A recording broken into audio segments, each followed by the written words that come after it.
Good morning, everybody, and welcome to Daf Yomi. We've got our live virtual studio audience ready and waiting on Zoom for us to start today's Daf.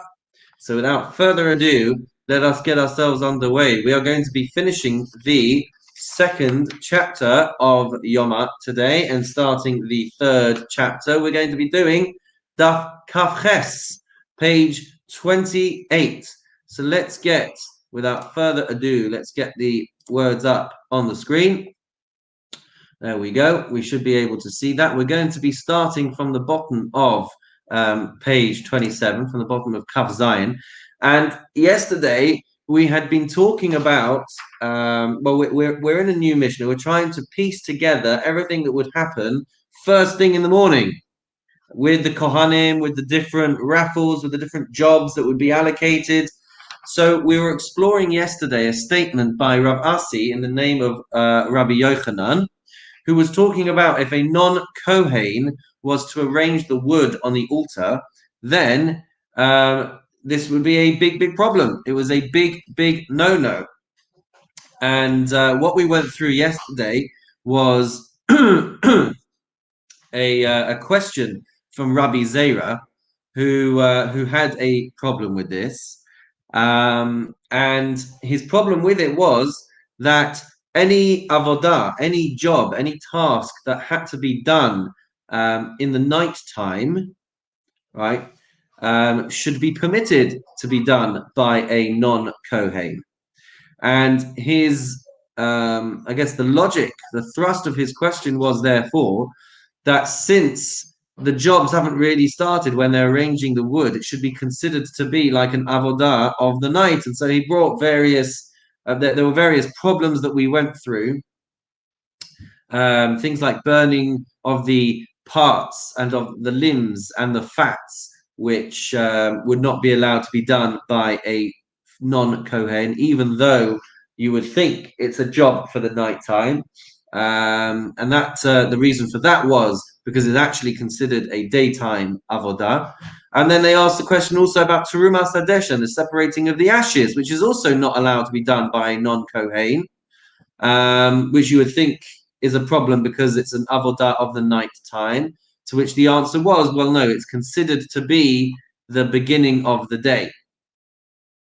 And so now we come to the bottom of page 27b, where we have the second version of Rabbi Zera's Rabbi Zera's question. So that's where we're going to pick up. And here we go. V'ikad Amri. There are some who say they have a different version of Rabbi Zera's line of questioning, his objections. Maskif le Rabbi Zera. Rabbi Zera objected along the following grounds.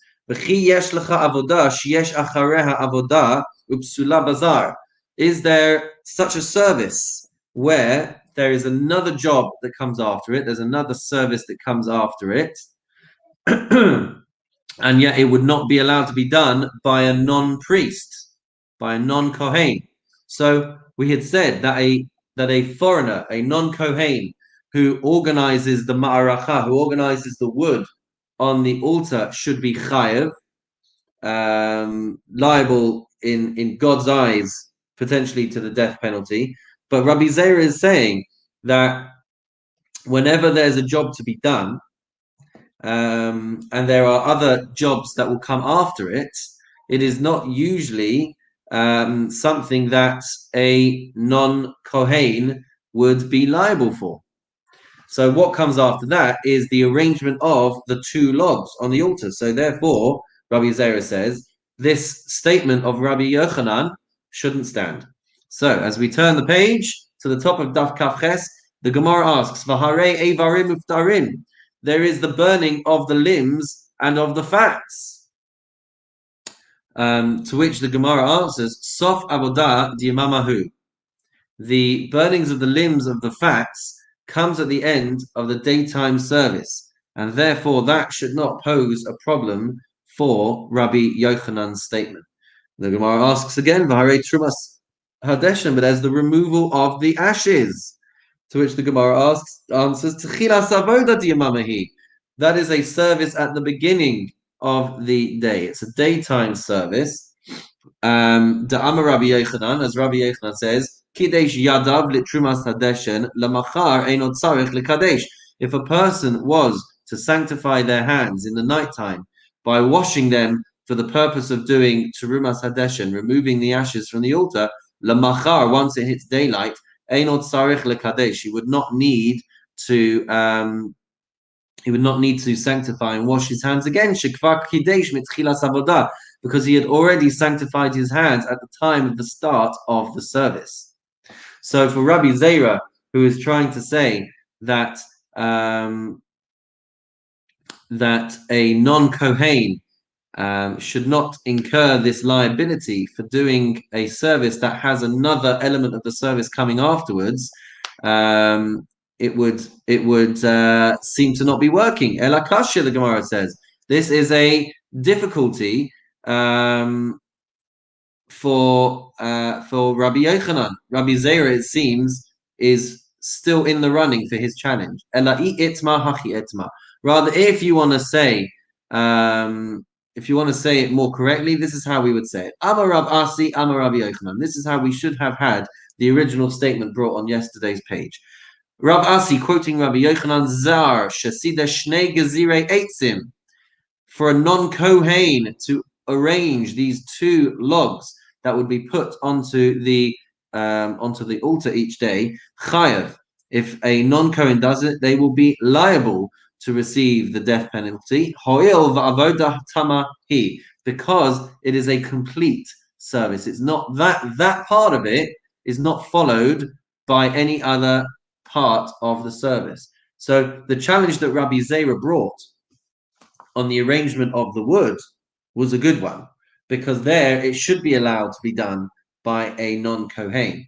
But if it is an avodah tamah, if it is a complete action, there's nothing that comes after it, there's no subsequent service, then that would be a problem for a non-Kohen to do. So that's where we're at the moment. We're revising Rav Asi's statement, quoting Rabbi Yochanan, to say that the halacha is for a non-Kohen to organize these two logs, then they would be chayav, they would be liable in Hashem's eyes. Says the Gemara though, Maskif la Rava. Rava comes up with an objection. Ela ma'ata te bai payis, v'lo bai payis. But if it's an avodah tamah, if it is its own service, then there should be a lottery for it. There should be a raffle. The responsibility to a Kohen should be decided by the lottery system. And yet it's not. We don't require. I think I've read that wrong. It should require a lottery. And then the Gemara asks, V'lo bai payis? Doesn't it require a lottery? That would seem to be the more accurate way of reading that. Let me just amend that. I like to color in my Gemara. So we've said Rabbi objects to this, saying it should require a lottery, and then we ask, but doesn't it require a lottery? Vahatanya, it says in a Baraisa, Misha Zacha b'trumas hadeshen, the person who earns the privilege of removing the ashes from the altar, Yizacha will also merit the privilege of Basidu Shnei Gezirei Eitzim, will also merit the privilege of arranging these two logs. So in fact, there was a lottery, there was a raffle. Answers the Gemara, Hachi Ka'ama, this is what Rava actually says, Yefaisu la b'fnei atzma, that it should have its own lottery, it should have its own responsibility. And the Gemara answers, Kada Amrina. Kada Amrina, like we said, that this responsibility was added to the other lottery of removing the ashes. Asks the Gemara, Lemeinra da'avodah tamah, that would mean to say, let's scroll down. That would mean to say that avodah tamah, with regards to a complete service, a complete action, a complete avodah, v'zah chayav alei misa by payis, ein zah chayav alei misa lo by payis. So that would mean to say that for a complete service for which a non-kohen is going to be liable for the death penalty, that should require a raffle, a lottery. But if a non-kohen would not be liable to the death penalty, then it wouldn't require a lottery. I hope we can see the logic here. We're saying that for an avodah tamah, for a complete action, where a non-Kohen is going to be liable for the death penalty if they do it, then that should require a lottery. But then we should say the logic is that if it's an act where a non-Kohen is allowed to do it, then it shouldn't require a lottery because a non-Kohen could do it. But asks the Gemara, Vahare Shchita. What about Shchita? Shchita is an avodah where a non-Kohen is halachically allowed to do it, and yet it is determined by a lottery as to who is going to do it. Answers the Gemara though, Shani Shchita. Shchita is different, slaughtering is different. Ditchilas avoda diamamahu, because that is the beginning of the daytime service, which gives it added importance. Asks the Gemara, Lemeimra davoda tama ba'i pious. That would mean to say that an avodah tama, a complete act of service, requires a lottery. Avodah sheyesh achareha avodah lo ba'i pious. And a act of service which has other acts following it should not require a lottery to be done. Vahare evarim updarim. But there is the job of burning the limbs and the fats. That is an avodah which has other components to it afterwards, and it requires a lottery. And we've just said that the logic would dictate it shouldn't require a lottery. Answers the Gemara though, Sof avodah di'imamahu. It is at the end of the daytime service. Hare trumas hadeshen, but there's the removal of the ashes, which has got other components afterwards, and yet it has to be determined by a lottery. And the Gemara answers, Mishum Ma'aseh Shahaya. The reason why there is a lottery is because of the Ma'aseh Shahaya, because of the incident that occurred when the priests came into danger as a result of racing to perform the act of the Trumas Hadeshen. And that was, I can't remember if we've done it in our Daf Yomi shir or not, but it's come up in the Gemara, which is where the Kohanim would race up the ramp. And as a result of the excitement and the energy with which they were running to do the avodah, somebody got injured and possibly even killed.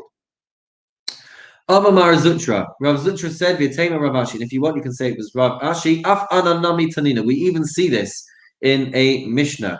The fact that the arrangement of the two logs is a nighttime service and therefore not subject to the same requirements that we've been discussing.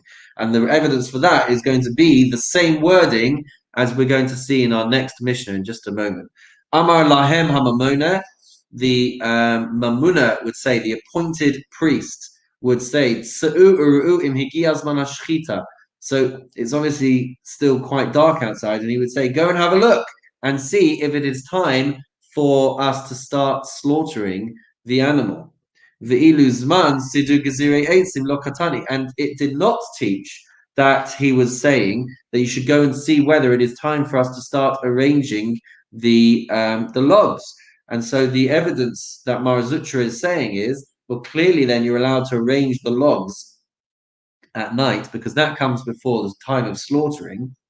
And the fact that he wasn't trying to find out if it was time to start arranging the logs yet must mean that it can be done in the nighttime. So the Gemara answers, Hachta leis la takanta katani, hachta is la takanta lo katani.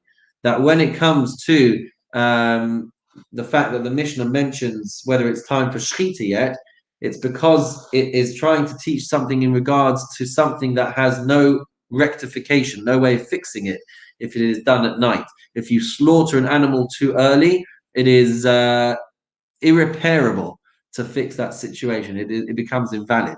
But something which can be rectified at night, such as the arrangement of the wood, that's not what the Mishnah was coming to teach. And so the Gemara concludes at this point that the right time for arranging the logs is daytime, and therefore it's regarded as a service, and therefore it's got subsequent things that can come after it, and therefore that was our challenge originally of whether or not a non-Kohen is allowed to do it, and whether or not they would be liable if they did it.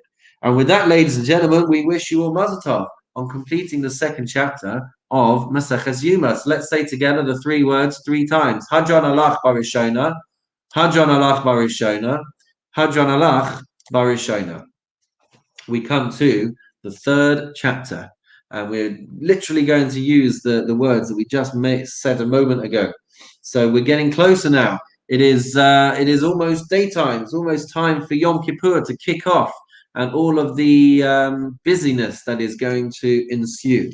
So the Mishnah says, Amar Lahem HaMamuneh, the appointed priest in charge of the Sagan, as we would say, the deputy in charge of orchestrating and moving everyone around, he would say to them, who is them, we'll find out. But it's basically the people keeping watch for daylight. Go and have a look and see if it is day. And if it's day, it's time for us to start slaughtering. If the time was right, Haroe Omer Barkai, the person who was keeping watch would say the word Barkai, which means that there is light. Masya ben Shmuel Omer, Masya ben Shmuel says, He'ir Penei Kol HaMizrach Ad Shebechevron. Masya ben Shmuel said that actually the question was, is the entire eastern sky illuminated up until Chevron? A different way of asking whether or not it was daybreak yet. Vahu Omer Hain. And then the observer would say yes. So two different versions of how the question would be asked to determine if it was daytime. Why do we need all of this? Why do we need the question to be asked? And the reason is Shapam Achas Alam Ma'or Halavana, because one time the moon was so bright, the Dimu Sheheir Mizmach, that the entire eastern sky looked like it was being illuminated, even though it was not yet daytime. V'shachatu es tamid, and so they went and they slaughtered the korban tamid. They started the process. V'hotziyuhu lebeis hasreifa, and then they had to go and take it out to the place of burning because it was slaughtered at the wrong time and there was no way of fixing it. So that's why they determined from that point that they should be extremely careful to make sure that they knew when it was actually time to start sacrificing. Moving on, Horiduhu, after we've got this announcement that it's time to start sacrificing, Horidu Kohen Gadol Beis Hatvila. The Kohen Gadol would go down to the Beis Hatvila, to the mikvah, to the hall of immersion, and then we will come to more on that soon. But for now, the Gemara sidesteps with the rule. Zeh haklal hayab mikdash. This was the rule in the Beis Hamikdash. Kol hamesach es raglav ta'un tevila. Anybody who would go to the toilet and do a number one, they would need to go to the mikveh afterwards. No, is that number two? Yes, anyone who covers his legs, which is a euphemism for a number two. Anyone who went to the toilet to do a number two would require a full-blown immersion in the mikveh. Anybody who did a number one, who went to urinate, they would need to wash their hands and their feet afterwards. And again, this is not a hygienic requirement. This is a requirement for keeping their bodies pure and sanctified for service in the temple. We turn the page to Kaf Ches Amud Beis, to the Gemara at the top of the page. Says the Gemara, Tanya, Braisa, Rabbi Shmuel Omer, Barak Barkai. Rabbi Shmuel says that the word or the phrase that this observer would say was not Barkai, as we saw in the Mishnah, but it was Barak Barkai, that the morning star shines, or as it says on the screen there, the light flashed. Rabbi Akiva Omer, Allah Barkai. Rabbi Akiva says it's the light has risen, which is bright, has risen. Sorry, the light has risen, which would be I guess, a degree of even more bright. Nechuma ben Apakshion Omer. Nechuma ben Apakshion says, Af Barkai b'Chevron. There's already light in Chevron. Masya ben Shmuel Omer. Masya ben Shmuel says, Hamamune ala Paisis Omer. The person who was in charge of the lotteries would say, as we saw in our Mishnah, He'ir Penei Kol HaMizrach Ad Shebechevron. Has the sky illuminated on the eastern side all the way up to Chevron? Rabbi Yehuda ben Beseira Omer. Rabbi Yehuda ben Beseira would say that the phrase should be He'ir Penei Kol HaMizrach Ad Bechevron V'yatzu Kol Ha'am Ish Ish Limlachto. Has it reached the time where the sky is illuminated to such an extent all the way to Chevron that people would already be going out to do their work. They'd be setting off for work already. So the point is here that we've got a progression of different rabbis, I guess, waiting for a different level of brightness to be appearing in the sky. Asks the Gemara, Ihachi nogale tuva. Ihachi, if you want to say that the question was if people started going to work yet, then it would be very, very light. And that should be already too late. That's already a very, very late time. So the Gemara says, Liskor poalim ka'amrina. It's not talking about just anybody heading off to work, but rather a bit of an earlier time than that. Whether it was time for people to go and hire day workers, which would be before dawn. So whatever the case, all of these things, these progressions, these different possible timings of when it would be okay to start working, these are all happening before daybreak. The question is, when would they be? Amar Rav Safra. Rav Safra says, so a bit of a sidestep here again. Rav Safra says, Tzolosei da Avraham miki meshachre kosle. The time for davening mincha, and it's interesting that it calls it the prayer of Avraham, meaning mincha, when actually we typically say that Yitzchak was the one who is the face of mincha. But the way in which that gets understood is that it was Avraham who would have trained Yitzchak to daven. All of the avos davened 3 times a day. It's just that Avraham became the face of Shacharis, Yitzchak became the face of Mincha, and Yaakov became the face of Mari. But it was actually Avraham who introduced the concept of praying 3 times a day to all of the forefathers. So that's why in the Gemara over here it's asking or telling us Salosei da Avraham, but it means Mincha. The prayer of Avraham, when it came for time for the afternoon prayer, what would they be looking for to know when it was the right time? And the Gemara says, Miki Meshachre Kosle. It's from the time when the walls began to darken from the shade.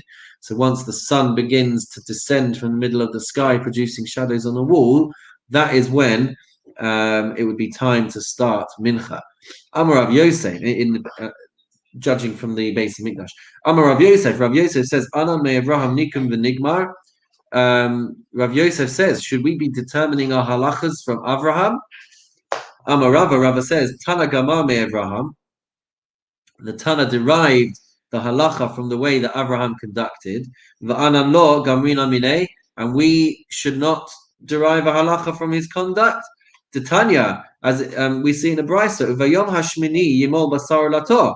We see in the pasuk in Vayikra that we have a commandment to sacrifice a male child on the 8th day. Let me try that one again.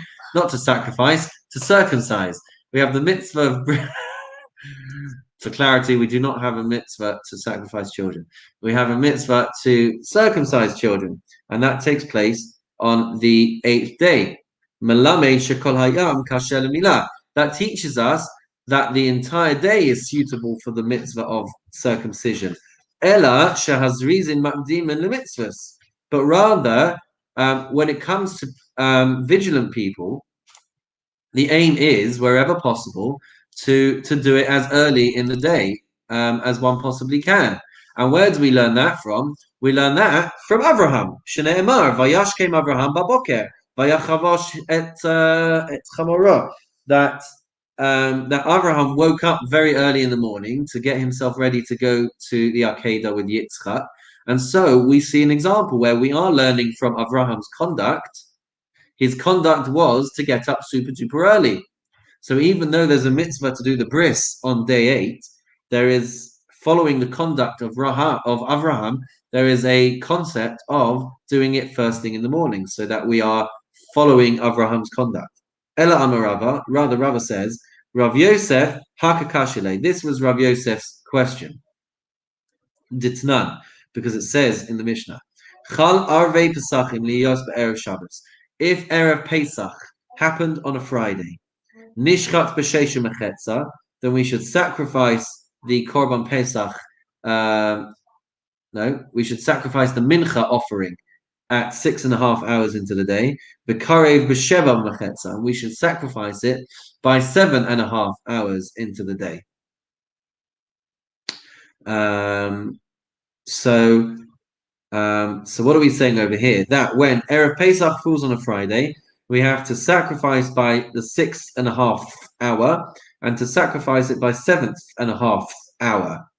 But if we were learning from Abraham's conduct, then we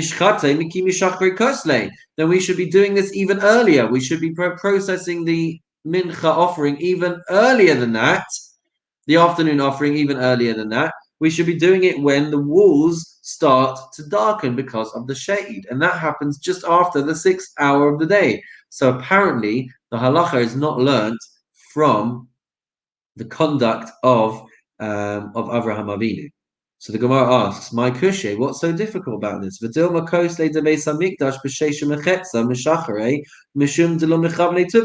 Maybe the walls of the temple began to get the shade only at 6.5 hours into the day because they were not exactly straight, because they're not exactly aligned, and maybe that's why. Inami, or alternatively, Shani Avraham, maybe Avraham was different. It's the Ganinas Gedola Haisabaliba, because he was an extremely knowledgeable person in the astronomy of the world, and he was able to be very precise with the movement of the stars and the heavenly bodies, and so he was able to figure out and to calculate exactly when the turning point is to be able to daven mincha. Maybe relying on shadows means that you end up being off, but Avraham was more precise than that. It's interesting, really, just to pick up on something over there, how we would love to think that because our forefathers lived thousands of years ago, that they would have been far more primitive than we are. And yet what we're seeing from the Gemara over here is that Avraham was so in tune with the world that he could actually calculate without sophisticated machinery and devices of calculation. He could calculate the exact precise times to be able to daven based on astrology. Inami, maybe that's not the right reason why Abraham was demon. Maybe Mishum Tazakin Yoshev Yeshiva Haba. Maybe it's because he was an elder and he studied in yeshiva, and so the divine presence was resting on him, and so he was able to have the expertise to come up with the precise hour. The Amar Rabbi Chama bar Rabbi Chanina, as Rabbi Chama bar Rabbi Chanina says, Mimehen Shelavosenu lo parsha yeshiva b'mehem. From the days of our ancestors, they never left yeshiva. There were always people who were studying the deepest parts of Judaism. Hayuba Mitzrayim yeshiva imahem. When they were in Mitzrayim, when they were in Egypt, there was a yeshiva with them. Shneimah lech va'asavtayis ziknei Yisrael, because we see that it says in the book of Shmos to go and gather the elders of Israel. So if there were elders of Israel, there must have been people learning. But the point is that maybe it's not a contradiction to say that you could be waiting for the right time when the shade starts to cover over the Beis Hamikdash, and we're not also learning that from Avraham. I think that was the point that we were trying to draw out, which is that it's possible that it is consistent, and it could just be that Avraham would go earlier because he was more precise. Now we're talking about how there has always been a presence of deep Torah learning in the Jewish community, even going back as far as the Jews in Mitzrayim. When the Jews were in the desert, there was a yeshiva with them. There were people studying. Go and gather for me 70 zakenim. Go and gather 70 elders. So there must have been people there that were studying. Avraham Avinu zakan v'yoshe zaken. Avraham Avinu was old, v'yoshe v'yeshiva haya, and he was studying in yeshiva. Shneimar v'Avraham zaken b'bayamim, that he was old, he was an elder, means that he must have been advanced in his Torah study. Yitzchak Avinu zaken v'yoshe v'yeshiva. Yitzchak Avinu was immersed in Torah study. Haya Shneimar v'yehi ki zaken Yitzchak, and it was when Yitzchak became old, became a zaken. Yaakov Avinu zaken v'yoshev v'yeshiva haya. Yaakov was an elder and was studying. Shneimar v'eino Yisrael kavdom zaken, and Yaakov's eyes were heavy with age. But this concept of zaken, of being an elder, indicates that these people were very proficient with their Torah study. Eliezer, Eved Avraham Zakeh. Even Eliezer, Avraham's servant, was an elder. V'yoshev yeshiva haya, and would sit in the Torah academy. Shneemar, as it says, Vayom Avraham el Avdo Zakein Beito Hamosher B'Kol Hashelo. Now Avraham said to his servant, who was the elder of his household, who ruled over all that he had, indicating that he was very special as well. Amar Rabbi Elazar, Shemoshel b'Toras Rabba. This indicates that he ruled over the Torah. He had mastery over his master's Torah. Who Damesek Eliezer, when the verse says who he is, the Damesek Eliezer, he is the Damascus Eliezer. What does this word mean? Amar Rabbi Elazar says, Shadole umashke mitoraso sharabo la'acherim. He drew and drank from Abraham's Torah and gave it over to others. Amar Rav says, Kiem Avraham Avinu kol Torah kula. Avraham Avinu observed and upheld and fulfilled the entire Torah. Shneimar Ekev Asher Shema Avraham b'koli, on account of the fact that Avraham has hearkened, has listened to my voice, which means the continuation of that verse in Pasuk Yud, Ekev Asher Shema Avraham b'koli, on account of the fact that Avraham has listened to my voice, Vayishmor Mishmarti Mitzvasai Chukosai V'Sorasai, and he has guarded and kept my mitzvot, my statutes, and my Torahs. So that's how we see, Rav says, that Avraham kept the entire Torah, even though the giving of the Torah hadn't even happened yet. Avraham was somehow able to do it. Amalei Rav Simi Bar Chia LaRav. Rav Simi Bar Chia said to Rav, Ve'ema Sheva mitzvahs. Maybe this means that Avraham kept the 7 Noachide laws. He didn't keep the entire Torah, but Hashem is pointing out that he kept the 7 mitzvahs that were in place at that time and had been commanded to mankind. Says the Gemara though, Ha'ikanami Milah, but he also fulfilled the mitzvah of Bris Milah. That's not one of the 7 commandments, the 7 Noahide laws. So he must have been fulfilling more than that. So the Gemara says, Ve'ema Sheva mitzvahs Milah. Okay, well maybe it means then that he kept the 7 Noachide mitzvahs and he kept Bris Milah as well. Amalei, so they said back to him, Im Kain, mitzvosai v'sorosai lamali. If that's the case, why did the verse go on to say that he kept my mitzvahs and he kept my Torah? That surely indicates that he was keeping more than just 7 Noachide laws and Bris Milah. Amar Rav, v'itema Rav Ashi. So Rav said, or maybe it was Rav Ashi, Kiem Avraham Avinu afilu eruve tafshilin. That it shows that Avraham was even fulfilling the mitzvah fulfilling the Torah to the point of even fulfilling a rabbinic mitzvah of Erev Tavshilin, of the institution made by the rabbis much later in history of setting aside and pre-cooking food before Shabbos and Yom Tov starts to allow you to cook on a Yom Tov to be able to eat that food on a Shabbos. So we do something called an Erev Tavshilin, of preparing cooked foods in advance of a Yom Tov that comes before a Shabbos, so that we can then prepare food for Shabbos on Yom Tov as well. So even that rabbinic mitzvah, Avraham Avinu kept, as it says, Shneemar Torosai, as it says, he kept my Torah, which indicates plurality. Achas Torah shebichtav, va'achas Torah shebal peh, indicating that Avraham kept the written Torah and he also kept the oral Torah as well. Masya.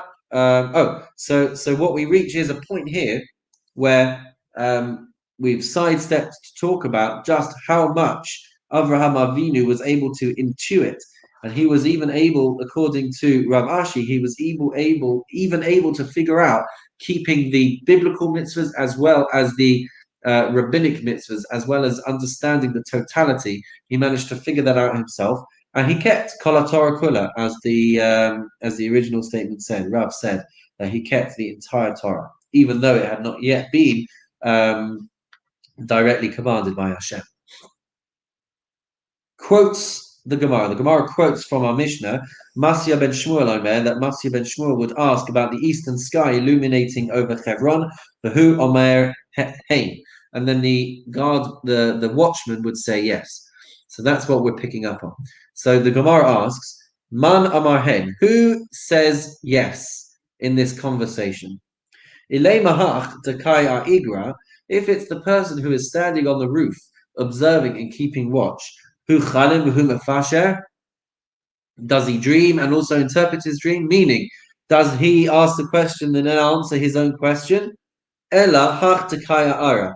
Rather, the person who is saying yes must be the person who is standing on the ground. In which case the Gemara asks, Minayada. Well, how would he know then that the sky is illuminated to be able to answer yes? So Ibais Ema, if you want, you can say Hachtakai Aara, that it's the person standing on the ground who says yes. The Ibais Ema Hachtakai Igra. And if you want, you can say it's the person standing on the roof who says yes. So what this Gemara is trying to do is piece together the exact conversation that's happening, because there seems to be a bit of ambiguity. If you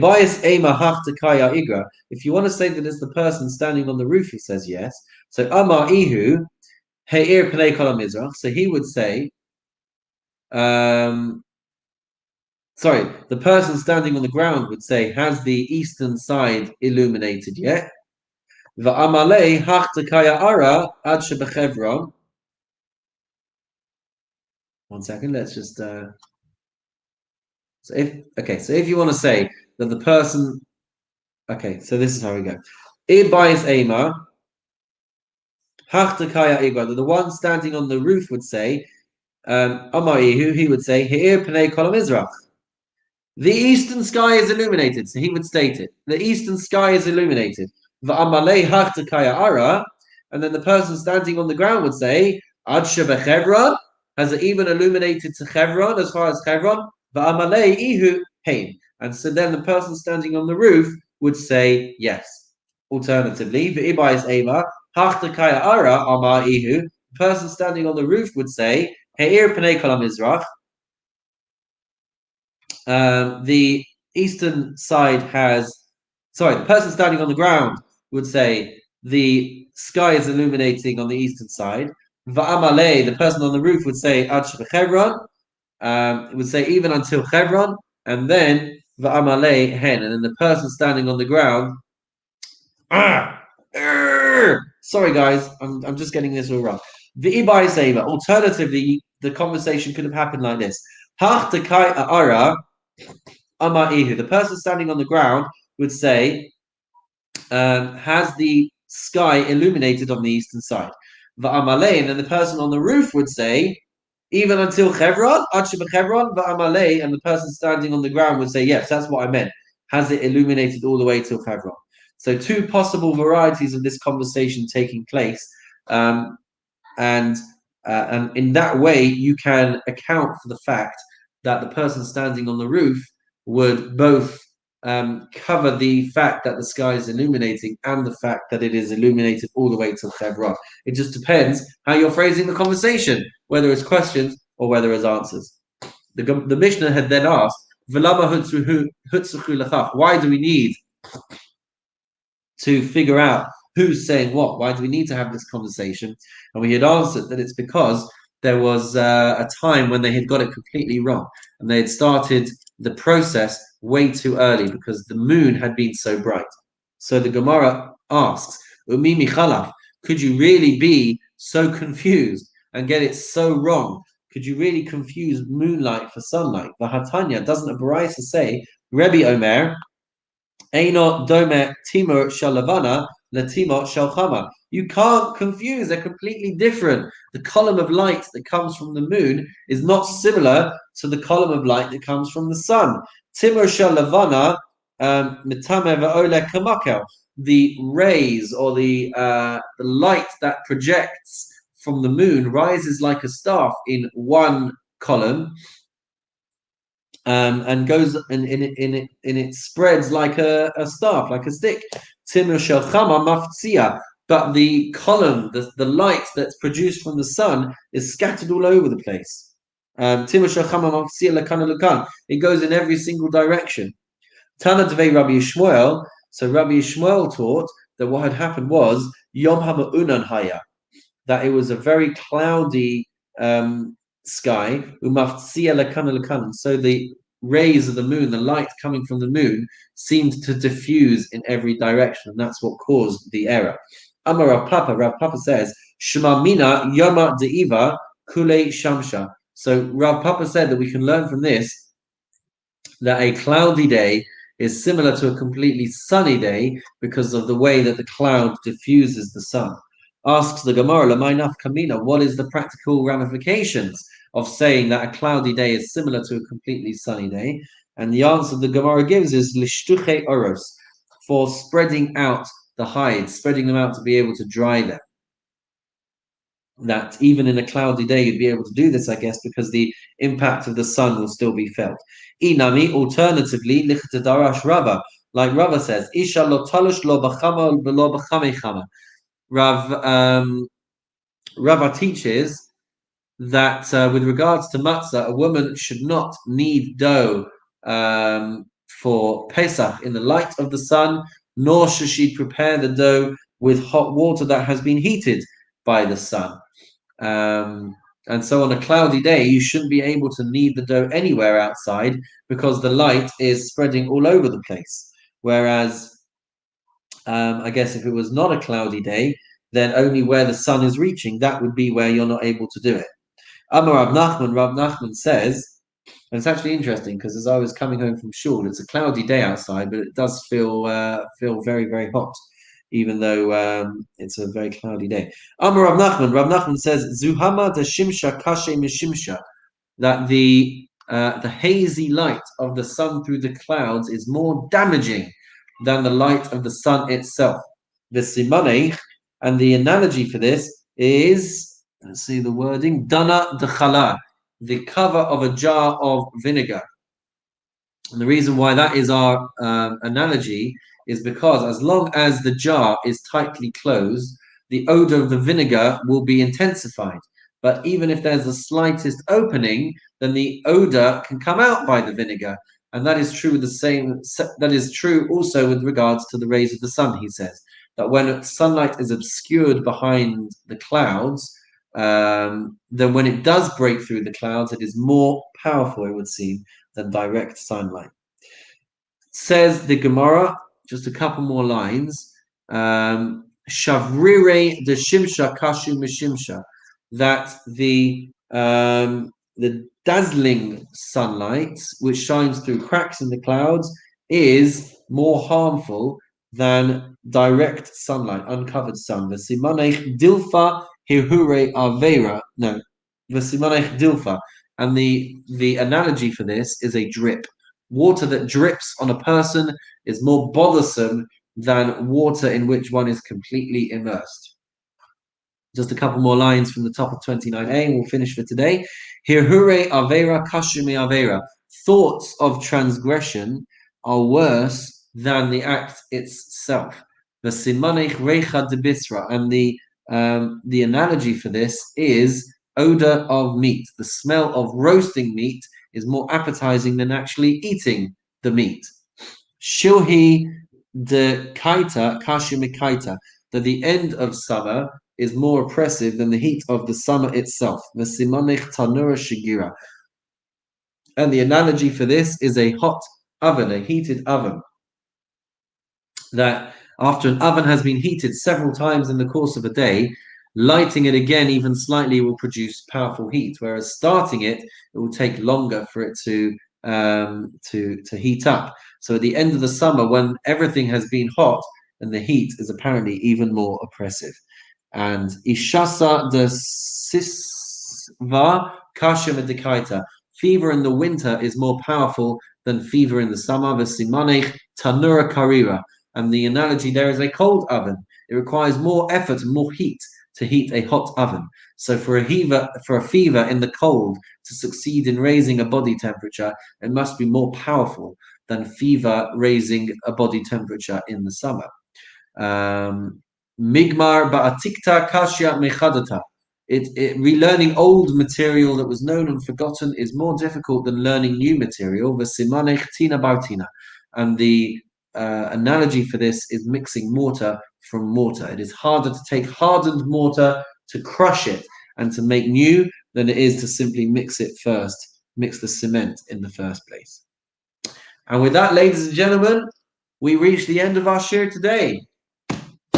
If you'd like to join us on Zoom for questions, do feel free to do so. But to all those watching on YouTube, we wish you a wonderful and meaningful week, and we'll see you again very soon.